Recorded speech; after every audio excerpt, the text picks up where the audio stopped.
એના માટે શાસ્ત્રને શાંતિથી સમજવા પડે. ક્યારેય એવું સાંભળ્યું કે ભગવાન શ્રી રામ અને જાનકીજીનો ઝઘડો થયો અને ભગવાન શ્રી રામે જાનકીજીનું અપમાન કર્યું અને જાનકીજીને ખોટું લાગ્યું અને પિયર જતા રહ્યા, જનકપુરી જતા રહ્યા? સાંભળ્યું ક્યારે? ક્યાંય લખેલું છે? ક્યારે એવું સાંભળ્યું? આટલું કર્યા પછી પણ હા, માતા કૈકેયીએ શું કર્યું છે?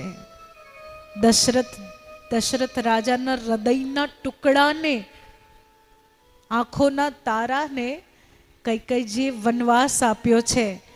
પણ સાંભળ્યું કે રાજા દશરથે કૈકેયીજીને થપ્પડ મારી? સાંભળ્યું? આ શાસ્ત્રની અંદર ક્યાંય પતિ પત્નીના સંબંધમાં આ અપમાન, આ માર પીટ, આ દુઃખ, આ બધું છે જ નહીં. આ બધું ઊભું કરનાર એ કલિયુગનો માણસ છે.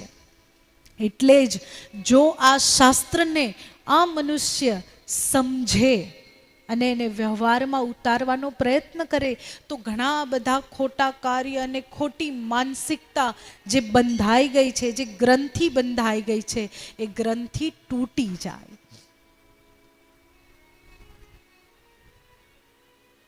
અને વિવેક થાય. શાનાથી? સત્સંગથી. સઠ સુત રહી સત્સંગતિ પાઈ. કે જે સઠ હોય, મૂર્ખ હોય, એ જો સુધરી જતો હોય તો આપણે તો સુધરી જઈએ. કઈ રીતે? એના રંગમાં રંગાઈને. કાશીને મુક્તિનું ધામ બનાવ્યું રામ. રામનું નામ લેતા જ હૃદયમાં આરામ થાય. એ રામનું નામ. તુલસીદાસજી મહારાજ કહે છે કે ભગવાને તો અમુક ભક્તોને તાર્યા, ભગવાને તો કેવટનો હાથ પકડ્યો, ભગવાને તો સુગ્રીવનો હાથ પકડ્યો, પણ નામે કેટલાને તાર્યા?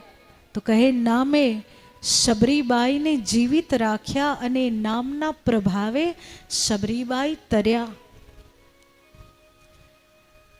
લંકામાં બેઠેલા વિભીષણજી જેમ 32 દાંત વચ્ચે આ જીભ રહે, ક્યારે કચરાઈ જાય, એમ રહેતા એ વિભીષણજી નામે વિભીષણજીને હિંમત આપી રાવણ સમક્ષ જવાની, રાવણ સાથે રહેવાની નામે.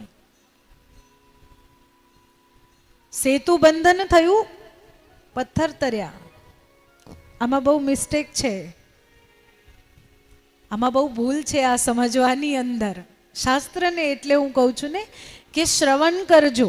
આજથી 9 દિવસ, પહેલો દિવસ તો પૂરો થયો હે ને, 8 દિવસ બાકી છે. શ્રવણ કરજો.